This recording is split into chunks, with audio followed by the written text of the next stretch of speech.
Hannah Murray on TRE in the afternoon.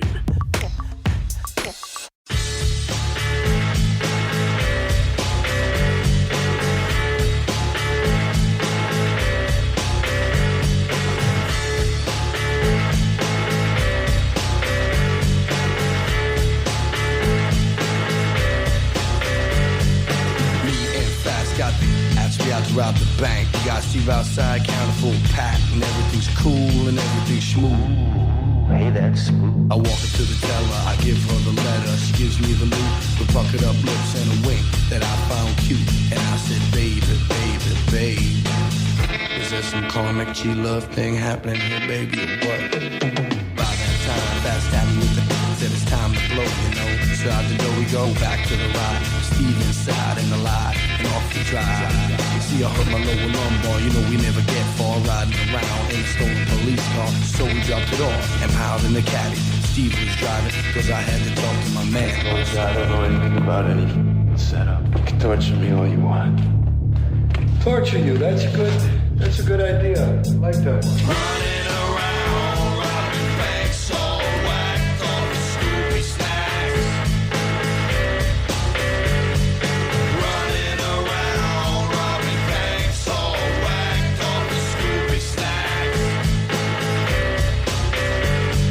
Now I don't give a fuck about the Hell's Gate, ain't punking the crowd, man, I'm still standing up straight. So we do these jobs to make a little money. No one gets hurt if they don't act funny. On the way to the yacht, we almost got caught. Fast shooting mailboxes going where the cops is. Yeah, they asked me to donuts adjacent from the former whose mailbox fast that just exploded. They gave chase from our man Steve's and Ace, and we lost those brothers with haste. We cast it off, and along we went off Bermuda to an outer resort we rented. Sunshine, I need you cool. Are you cool? I am cool. Running around, robbing banks, all whacked on the Scooby snacks. Running around, robbing banks, all whacked on the Scooby snacks. Running around, robbing banks, all whacked on the Scooby snacks. Running around, robbing banks, all whacked on the Scooby snacks.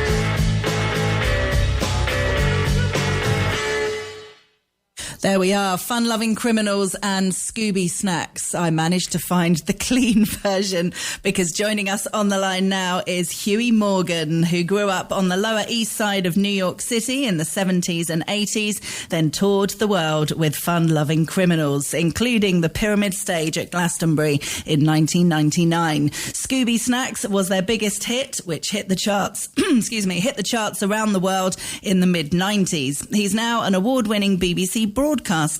His memoir, The Fun-Loving Criminal, begins in the early 90s when he struggles to return to normal life after his time in the Marines. Welcome to the show, Huey. Hi, how you doing? I'm good. How are you? I'm fantastic. I'm here in my studio in the basement of my home in Bath, and it's lovely to be speaking with you. Oh, it's great to be speaking with you. How do you feel when you hear that song, and has your reaction kind of changed over the years? I don't think I hear that. Whenever people mention that song, especially if I'm in the basement of the studio in my townhouse, I go, well, thank you very much for really liking that song, because it kind of got me this house. You know what I mean? So I'm very appreciative. I have so much gratitude when it comes to the early Fun Loving Criminal stuff, because it was kind of the story of my life to a large extent. And when I make connections with people, even all these years later, I find it's always really cool, and it's always really positive. Yeah, that's great. Because I'm waving this thing around, it's probably not so positive. Oh no, what did you do? I was washing up, and I nicked a tendon in my pinky here, and it's the flexor tendon that makes the pinky go like this. And as a guitar player, that's like the worst thing to get. Oh, well, I'll tell you, it was a pinky, so it's not that bad, and everything's going to be okay. But I had surgery this week, so I have this little kind of gammy head for the next couple, which is cool. I get everybody in my house. I got 2 young kids and my wife right now. We're going, "You okay, man? You okay?" Yeah, but I bet your wife's worried that it's put you off washing up. You're never going to do it again now. Oh, yeah, of course. My lawyer's already sent some letters to her. Brilliant. So I'm really interested to know how you got into music. I feel like it's kind of in your blood, but how did it first happen for you, do you think? Well, I mentioned in the book, and it's interesting because when I was a young kid, I was a product of a single person household. It's my mother and I. My father left us at a very early age, and my mother worked. She worked 40 plus hours a week. She was a writer as well as I turned into be. I think I got in the family business because of her. And in doing so, I had a lot of free time, and being a loner and kind of feeling a little isolated from stuff and having, feelings of that isolation really kind of coming to a head when I became pubescent, for lack of a better term. Music touched me, and it does with a lot of people. And in doing so, it made me realize that some of the things I was hearing were some of the things I was feeling. And I connected with that. And I realized that maybe I could connect with what I was feeling with other people, and I wouldn't feel so alone. So I started getting into listening to different types of music. I was lucky enough to be in the Lower East Side of Manhattan in the 70s and the 80s, where music was just going crazy. And I got into music because I was trying to make connections with people. And I still do that. I'm doing this with this book as well.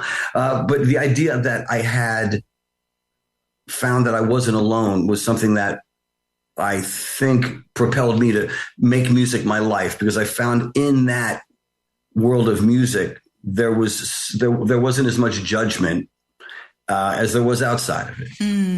And with the lyrics that you wrote, particularly in the early days, but throughout your career, they've always been really personal. Did you kind of feel like it was a bit of sort of therapy at the time, being able to get out your feelings of your childhood and your upbringing? Well, that's a great question. And yeah, absolutely. I think initially when I started in all these songs, just to back it up a little bit, I've been a writer since I was about 10 or 11. And what I used to do is I used to try to write how I felt, and I'd write stories. And all these songs are 2,000 or 3,000 word stories that are whittled down into verses and then made to rhyme, and then, fit a melody to it and see if people will dance, right? So I've been doing this for a long time, and all these songs had to be my perspective, and your own personal perception is interesting. When you start writing, the idea of looking at things from other people's perspective is super important. And I teach my kids this, where, perception is where you think it is, but perspective is wherever you need it to be. So I try to do things, especially with the stories that I wrote early on, where I made them songs, like the Fun Lovin' Criminal songs.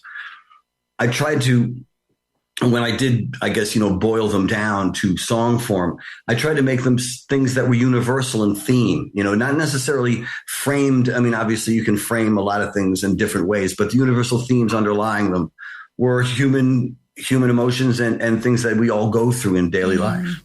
Yeah, I think that's really powerful in music. A lot of the time people relate to the lyrics, and it's something that they can identify with. And aside from it being a good beat and a great melody, if the lyrics, you can identify with them, that's huge. That's what people fall in love with, I think. Well, it helps. And also, and not to say the more ambiguous, the better. Sometimes the more specific, the better. I have a thing for Rick Rubin, right? I always thought Rick Rubin had this like Oracle of Delphi thing happening, right?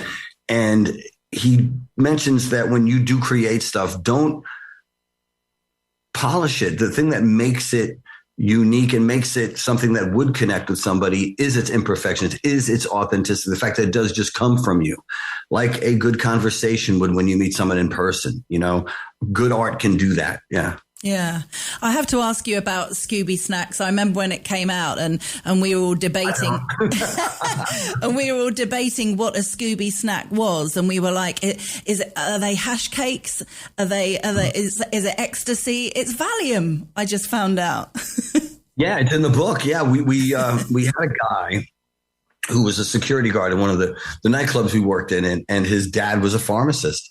And he'd walk around the club before it opened, knowing we were all very nervous because it was a very heavy hip-hop club. And it may sound a little bit flippant speaking about this on European radio, but there were a lot of guns going off, right? And if there wasn't a couple shots put in the ceiling by 2:30, the security guys would do it just to break the tension. So we would all be very, as they say in Yiddish, we were cavelling just to get out of there, right? So this guy would walk around and go, chick, anybody want any Scooby snacks? And that's the impetus of the song. And then obviously after taking a couple, I looked around and go, imagine robbing this place.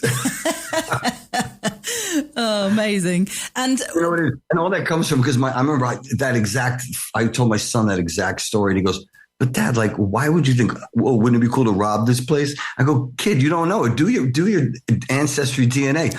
We're lineage. We're from pirates. I'm from the Morgan pirate family, man. I got a pirate tattoo. We are pirates, man. Pillaging is my middle name. Come on. So, no, but it's funny because a lot of these flights of fancy, you know, this fictitious way things could be, is one of the things I always really loved when I would read stuff. Like if I read Bulgakov and The Master and Margarita, you know, which is obviously a flight of fancy, but it did root itself in some really fundamental ideas that we needed to discuss. I mean, granted, it was, 19th century Russia. We weren't discussing much there, but in and of itself, those ideas kind of transcend the joke or the frame. And if there's something there that has a really authentic flavor or texture, people are drawn to it. Because especially nowadays, man, we see everything. We know when people are lying before they even start talking, just the looks in their faces. We have memes that we use when we know people are full of shit. It's just like we are now, I think as a world society, priding ourselves finally on picking up on the boondoggle and on the because the worst thing about getting hoodwinked is admitting you got hoodwinked. You know what I mean? Like recently, some friend of mine who's like very conspiracy oriented sent me this really cool letter, and it was a letter from like MI6 going, yeah, it came from that place in Wuhan. Sorry. It was like a public letter. And because everybody was hoodwinked for the last couple of years, everybody's like, yeah. Let's not just blow it out of proportion because it makes everybody look bad. Yeah, so, exactly. Don't talk about it. Just kind of pretend. That's probably one of the problems with society as a whole nowadays. But, I think I went way off the topic of what we were talking about. It's fine. It's all good. I wanted to ask you about the fun-loving criminal, the criminal side of things. I don't want you to talk about anything that you don't want to talk about, or that you're not a cop. Exactly. You're not a judge. I could go beep and just turn this thing off. Absolutely. It's all good. So I know you're in the Marines, and when you came back from the Marines, it was a struggle, kind of getting back into society. You wanted to. Civilians are the most undisciplined, sloppy. Oh my God! It's unbelievable how. Oh, anyway, go on. Sorry. Well, no, I just wanted to ask you about that time. Like the safety, they're so entitled. Oh my God! Yeah, I'm sorry. I could go on. I could write a book about this. You could. Can you tell us a bit about that time and what you were struggling with, why it was difficult? Well, one of the great things about us Marines is that we love putting a little humor slant on everything. And I talk about it in the book in ways that are funny, and I talk about it in the book that are ways that are quite serious. But I think one of the biggest problems was going to the Marines. I finally found people that saw the world how I saw it, and it was lovely. It was like, I have a friend who's in the Jungle Brothers, and he saw me out one time. He's like, dude, seeing you, it's like seeing a freaking panda. Like, I'm a panda, you're a panda, we're in the wild. Look, it's another panda. We don't see pandas often, right?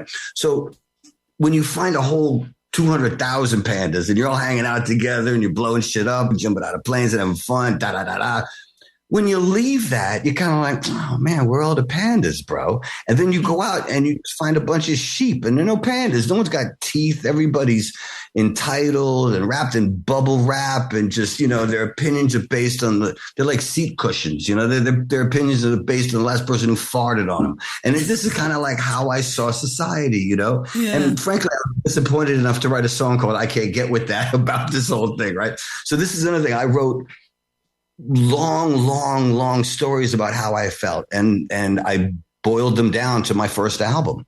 And I had so much fun really looking back on it, doing this book, going, and a damn thing changed. It's ironic in that regard, but I think one of the things we don't do as a society is admit when we've kind of done something wrong, because it kind of it with our ego. And I think our collective ego as a society needs to just be maybe reeled in a little bit. I think because of the exponential technological and intellectual growth of a species over such a short period of time, we're left with this, big dick energy that's not really, it doesn't really add up once you get under the sheets. You know what I mean? So we maybe should just kind of be a little bit more humble. Like our man said, be humble, sit down. Yeah. And, I'm not talking about everybody, obviously, but, yeah, no, that was one of the things I found. That's one of the things I found difficult with what was going on. Consider that, it was all at their fingertips. Yeah. And writing this book, was it a real way of going back over your life and your career and your experiences and really good to kind of remember it all and get it all down, even the difficult bits? Yeah, it's not like I have dementia and I'm kind of freaking that I'm going to forget all this good shit. It was more along the lines of I've been writing, as I've been mentioning, that I write about everything. I've been writing since I was very young. Not journaling, but almost novelizing, which is kind of weird. It's a weird way of looking at the world. Like it's almost as if the world could be a little bit different. It would be like this, and that's what I would write. And in doing so, I've written a lot of now their books, right? And I was recently connected with a literary agent over at the Blair Partnership. He's one of the big guys. His name's Rory Scarf. And we were talking about my writing style. And he's like, this is great. You write great. And I said, well, how am I going to get this thing out there? He says, well, everybody wants to know your story. And I said, well, just in general, I'm just going to let you know a little background. I'm a more personal man than a public man. I don't have famous friends. And if I did have any dalliances, they are mine, private affair, and I don't talk about them, never have, and I won't. And as relaying this to him, who's an agent in the book world, I could see him kind of going, "Oh, it's a little, I guess maybe a little bit disappointing in knowing that that's not the kind of book that I would write." But then when I said to him, look, if I could write a book about the specific period of time in my life from when I was a homeless Marine veteran, getting off a bus with a sea bag on my back, looking for a joint, right? To then me ending the book somewhere where everybody then begins to see me and understand me and know me. Maybe superficial as it is being a pop star or whatever the hell I was back then. But I thought that was a really transformative period of my life. I went from one thing, and if you read the book, you'll see there are quite a few protagonists. There's the mafia, there's the music industry, as we all know, but there's also me, my own mental health. And these three things also alloyed with an ambition to try to transcend the cards I was dealt and the situation I found myself in. I was helped along the way greatly by a lady named Joyce, who I talk about affectionately in the book, someone who let me know, as simple as it sounds now, that I could change the way my mind worked. And I could change the way I thought about certain things in past and present and future. So when I decided to write this book, I wanted to write it in the style how my fiction is. So if you read the book, you'll maybe realize, wow, this is a really cool way of writing a book of this nature. It's also written in a very kind of visual sense where I'm a big movie fan. And I always thought that things in my mind, especially all my favorite books, and I mentioned Bulgakov before, I always thought that would make a fantastic movie. And now in the advent of computer graphics, I think we should try it. Hello, Hollywood. But that's how I wanted to approach this book, because I wanted it to lay a foundation of two sorts. I wanted people to understand, number one, who I was and why it was different when my band came out than other bands. I wasn't available for the exploitation. I wasn't someone who really relished being around other vassals of, celebrity. It wasn't something I liked. And the reason was because I was trying to do something else. I was really concerned about keeping myself alive. And I know I talk about that maybe a little bit flippantly here because it's a podcast, but I had a lot of problems with seeing a reason to continue living. And that goes with a lot of things that I don't discuss in the book. And frankly, that's great because it's my life and in my book, and I wrote it and I could talk about what I'd like to talk about. And I think the theme that I try to get through there while navigating all these really difficult things is that to find things out about yourself, good and bad, is a step in the right direction. And you don't have to be alone in doing so. And there are people out there that would really love to help. Mm. Yeah, great message. And going back to being a songwriter, I like it to all rhyme and have people dance to it. So I wanted to make it entertaining as well. So to read, obviously, there's some funny dialogue in there, and there's some funny jokes. And, as you take 5 or 6 stories and squash them together, there's also some interesting outcomes as well. Yeah. So would you say that you struggled with the fame side of things when it was happening? You were enjoying the music, you were enjoying the performing, but the fame side of things, not so much? It wasn't a struggle. It's just that I lived in New York City, right, where no one gives a who you are, right? Where I was growing up, where I grew up on Avenue C and 6th Street, Keith Richards lived on like 7th Street and Avenue B, and he'd walk around all over the place. People were like, oh, it's him. No one would bother him. Granted, he probably hit them, but no one cared. It was New York City. We don't care in New York City. Plus, the band Fun Lovin' Criminals was not extremely popular in the United States.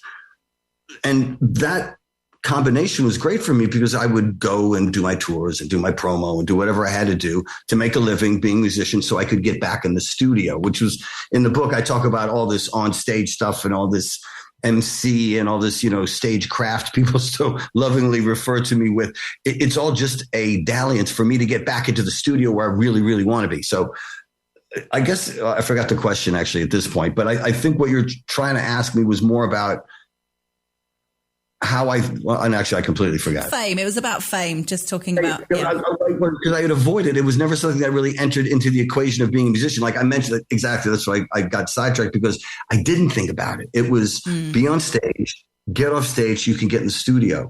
At no point what was it, what am I wearing to the Met Gala? Or was that Donatella Versace? That was, I'm a regular guy. And I mentioned it in the book that, it's not something to be a star.